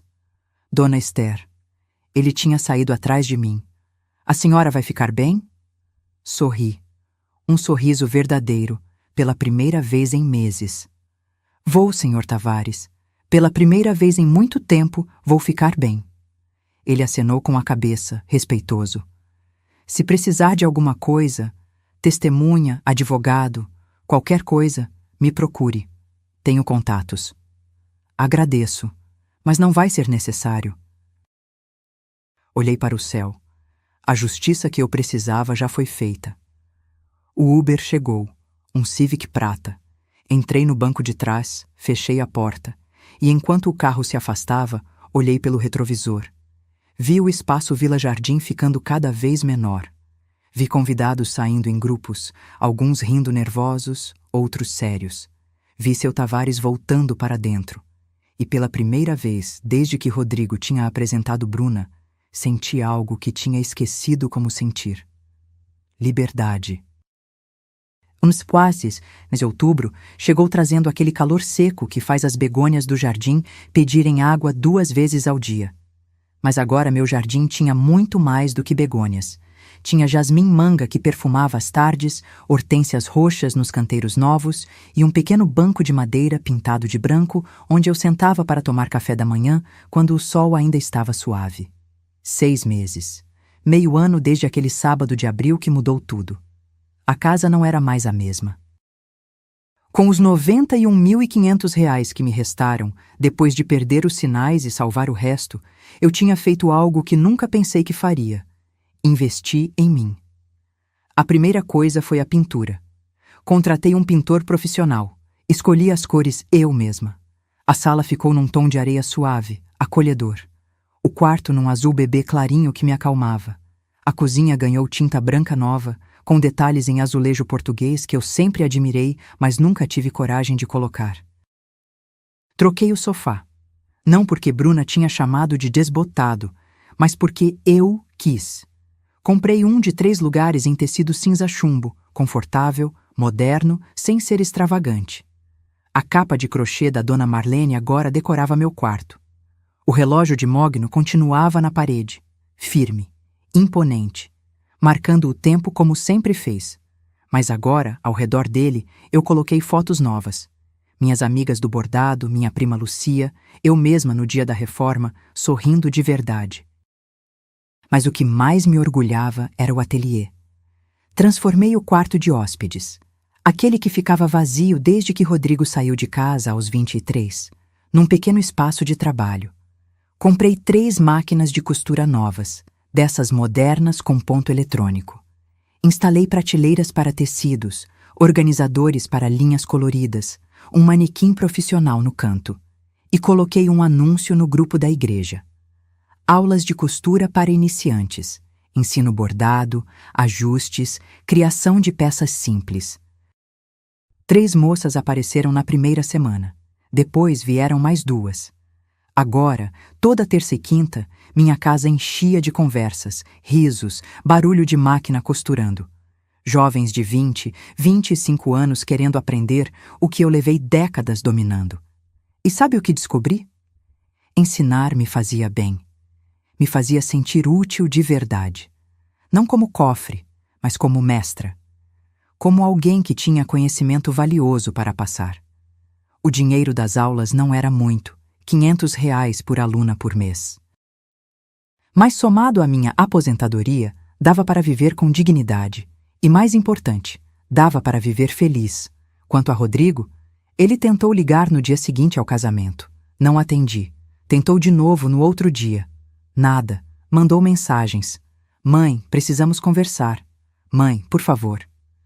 Eu entendi o recado. Bloqueei por 2 semanas. Precisava daquele silêncio. Quando desbloqueei, as mensagens continuaram, mas mudaram de tom. Menos desculpas automáticas, mais real. Mãe, a Bruna pediu divórcio. Mãe, eu estraguei tudo. Mãe, sei que não mereço, mas sinto sua falta. Pela prima Conceição, que tinha contatos no mundo dos buffets e eventos, fiquei sabendo dos detalhes. O casamento de Rodrigo e Bruna tinha durado exatos 4 meses e 10 dias. Bruna tinha descoberto que sem meu dinheiro, Rodrigo não conseguia manter o padrão de vida que ela esperava. O apartamento que iam comprar nunca saiu do papel. A lua de mel que seu Tavares cancelou nunca foi reposta. E quando Bruna percebeu que tinha se casado com um gerente de loja, não com um playboy rico, ela simplesmente saiu. Foi morar com uma amiga. Pediu divórcio alegando incompatibilidade de gênios. Não pediu pensão, só queria distância. Seu Tavares, segundo ouvi, cortou relações com a filha por 3 meses. Agora tentava reconstruir, mas com limites bem definidos. Bruna teve que arrumar emprego de verdade. Trabalha numa loja de roupas no shopping. E Rodrigo? Rodrigo voltou a morar num apartamento alugado pequeno. Sozinho, trabalhando, pagando boletos, vivendo a vida que sempre teve antes de Bruna aparecer. Ele tentou vir me visitar em agosto. Toquei a campainha, mas não abri. Não estava pronta. Em setembro, tentou de novo. Dessa vez, deixei ele ficar na calçada por 5 minutos, antes de abrir a porta só uma fresta. Mãe, eu só quero conversar. Não temos nada para conversar, Rodrigo. Por favor, só 5 minutos. Fechei a porta. Cruel? Talvez, mas necessário. Foi numa tarde de outubro, enquanto eu regava as hortênsias, que ele apareceu de novo. Estava diferente. Mais magro, olheiras profundas, roupa simples, camiseta branca e calça jeans. Sem gel no cabelo, sem prepotência. Parecia menor, mais humano. Ele ficou na calçada, mãos nos bolsos. Não tentou entrar. Só ficou ali, esperando que eu reconhecesse sua presença. Terminei de regar as flores, desliguei a mangueira. Sequei as mãos no avental. "O que você quer?" perguntei, ainda do jardim. "Nada." A voz dele saiu cansada. "Não vim pedir dinheiro. Não vim pedir perdão, porque eu sei que não mereço." Cruzei os braços. Esperei. "Vim só dizer que eu entendo se a senhora nunca me perdoar." Ele olhou para os próprios pés. "Eu traí a senhora. Não tem outra palavra. Escolhi uma mulher que conheci há 6 meses, ao invés da pessoa que me criou sozinha. Escolhi dinheiro e aparência, ao invés de caráter e amor verdadeiro." Lágrimas escorriam pelo rosto dele. Não lágrimas de manipulação, lágrimas de vergonha real. "E agora eu sei o que perdi. Não perdi só o casamento, perdi minha mãe, perdi minha base, perdi a única pessoa que sempre acreditou em mim, mesmo quando eu não merecia." Ele limpou o rosto com as costas da mão. "Não tô pedindo para voltar a ser como era. Nem tô pedindo para a senhora me perdoar agora. Só queria que soubesse que eu sei o que fiz e que vou carregar isso pelo resto da vida." Fiquei em silêncio por longos segundos. Meu coração estava apertado, porque mãe não deixa de ser mãe, não importa o que aconteça. Mas meu orgulho, minha dignidade recém-recuperada, essas coisas não deixavam eu ceder tão fácil. "Rodrigo." Minha voz saiu firme. "Perdoar eu vou, com o tempo. Porque guardar rancor me machuca mais do que machuca você. Mas esquecer, jamais." Ele assentiu, aceitando. "Você me ensinou uma coisa importante nesses 6 meses. Continuei. Me ensinou que eu posso viver sem depender de ninguém. Que eu sou Esther Maria Santos, não apenas a mãe de alguém. Tenho valor sozinha." "Eu sei." Ele sussurrou. "Agora vai." Apontei para a rua. "E quando você se tornar o homem que seu pai teria orgulho de chamar de filho, quando você aprender a respeitar quem te deu a vida, aí, quem sabe, a gente possa recomeçar." Ele foi embora. Mas dessa vez, pela primeira vez, senti que talvez houvesse esperança. Dezembro chegou com aquele calor úmido típico de São Paulo, que faz o ar ficar pesado e as tardes pedirem sombra e limonada gelada. Era uma terça-feira, dia de aula no ateliê, e a casa estava cheia de vida. Júlia, a mais nova das minhas alunas, estava terminando uma saia midi que tinha começado 3 semanas atrás. Camila ajustava a barra de uma calça. Fernanda, a que tinha mais jeito, já estava bordando iniciais numa toalha de mesa, língua de fora em concentração. "Dona Esther, tá certo assim?" Júlia levantou a saia, olhos brilhando. Ajustei meus óculos, examinei as costuras. Perfeitas. Tá lindo, filha. Você aprendeu rápido. O sorriso dela iluminou a sala inteira. E naquele momento, olhando aquelas 3 moças trabalhando, ouvindo o ronronar das máquinas de costura, sentindo o cheiro de tecido novo, percebi algo. Eu era feliz. Não aquela felicidade barulhenta, cheia de festa e gritaria, mas a felicidade silenciosa, profunda, de quem encontrou propósito, de quem acordava de manhã com algo para fazer, alguém para ensinar, uma vida que fazia sentido. As meninas foram embora às 5 da tarde, cada uma levando seu projeto, já animadas com o próximo encontro. Tranquei a porta, guardei as linhas, desliguei as máquinas. Estava preparando meu jantar, arroz, feijão, um ovo frito, quando a campainha tocou. Olhei pelo visor. Rodrigo. Só que dessa vez, ele não estava de mãos vazias. Segurava um pequeno vaso com violetas roxas, minhas flores favoritas, as que eu sempre comentava que queria plantar, mas nunca tinha tempo. Abri a porta devagar. Oi, mãe. A voz dele saiu baixa, respeitosa. Rodrigo. Eu sei que a senhora disse para eu só voltar quando virasse o homem que o pai teria orgulho. Ele estendeu o vaso. Não sei se já cheguei lá, mas tô tentando, todo dia. Peguei o vaso. As violetas estavam lindas, bem cuidadas, terra úmida na medida certa. Obrigada. Posso entrar? Só para conversar. Prometo que se a senhora pedir para eu saio na hora. Avaliei. Ele estava de camiseta simples, jeans gasto, tênis velho. Nada da arrogância de meses atrás. Os olhos tinham algo diferente. Humildade verdadeira. Dei passagem. Ele entrou devagar, como quem pisa em território sagrado. Olhou ao redor, para as paredes pintadas, para o sofá novo, para as fotos na parede ao redor do relógio de mogno. A casa tá linda, mãe. Não era bajulação, era reconhecimento genuíno. Investi no que importa. Apontei para o sofá. Senta. Sentamos com 1 metro de distância entre nós. Não era proximidade, mas também não era rejeição total. Mãe, Ele respirou fundo. Comecei terapia, 2 vezes por semana. Tô aprendendo sobre manipulação, sobre como eu deixei a Bruna me controlar, sobre como repeti isso com a senhora. Fiquei em silêncio, ouvindo. E percebi uma coisa. Ele olhou para as próprias mãos. O pai sempre dizia que homem de verdade protege quem ama. E eu fiz o oposto. Deixei machucarem a senhora. Pior, eu machuquei a senhora. As lágrimas vieram, mas ele não limpou. Deixou escorrerem. Não tô pedindo perdão agora. Sei que vai demorar. Talvez anos, talvez nunca. Mas queria que soubesse que... Ele finalmente me olhou nos olhos. Que a senhora me ensinou a lição mais importante da minha vida. Me ensinou que dignidade não se negocia, que respeito não se compra e que amor verdadeiro não tem preço. Senti minha garganta apertar, porque ali, pela primeira vez, eu via meu filho de verdade.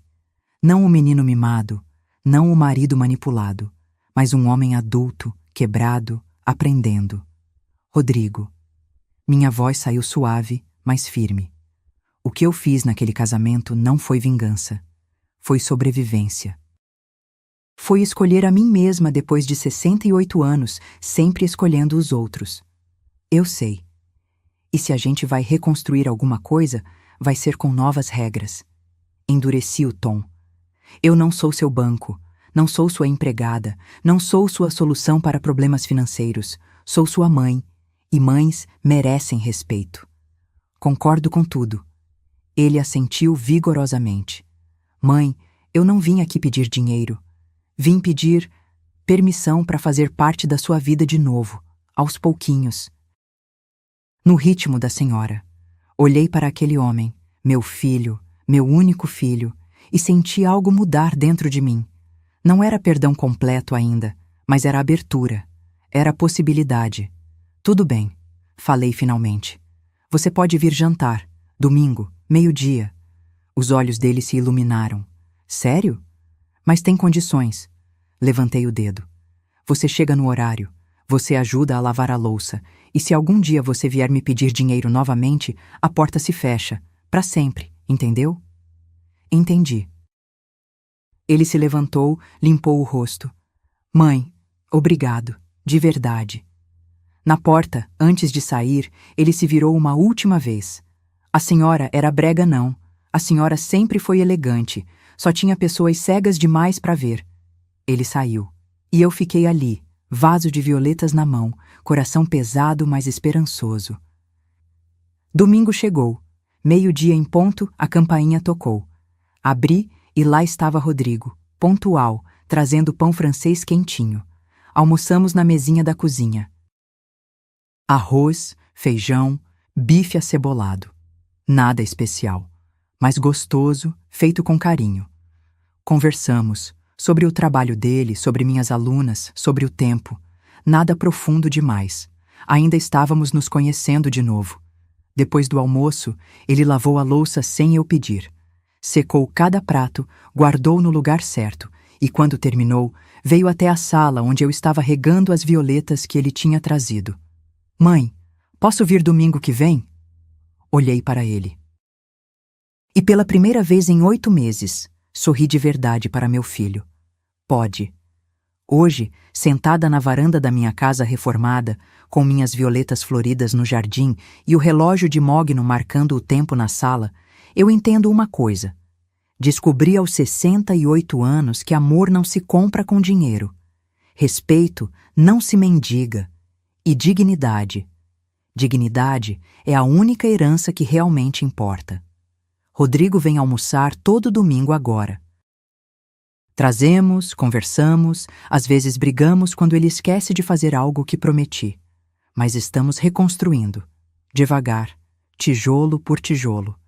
Ele não é mais o dono da minha vida, é convidado, e essa diferença faz toda a diferença do mundo. Minha poupança hoje tem R$ 42.000, menos do que tinha, mas suficiente para minha segurança. Meu ateliê me dá alegria e propósito. Minhas amigas me visitam. Minha casa é meu refúgio. E eu sou Esther Maria Santos, não a mãe de alguém.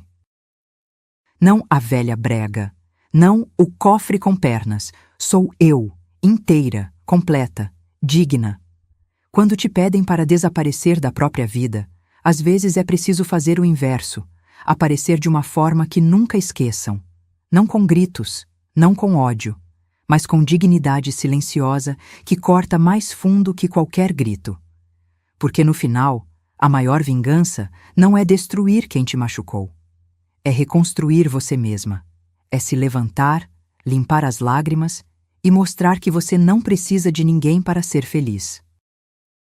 Você só precisa de você mesma. E você? Já precisou escolher a si mesmo quando todos esperavam que você se anulasse? Já teve que impor limites quando te pediam para desaparecer? Conta para mim nos comentários de onde você está assistindo. E se essa história tocou seu coração de alguma forma, deixa seu like e se inscreve no canal. Tem muitas outras histórias de recomeço, dignidade e força aqui esperando por você. Porque todo mundo merece uma segunda chance. Mas, principalmente, todo mundo merece escolher a si mesmo primeiro. Até a próxima história. E lembre-se, sua dignidade não se negocia. Nunca.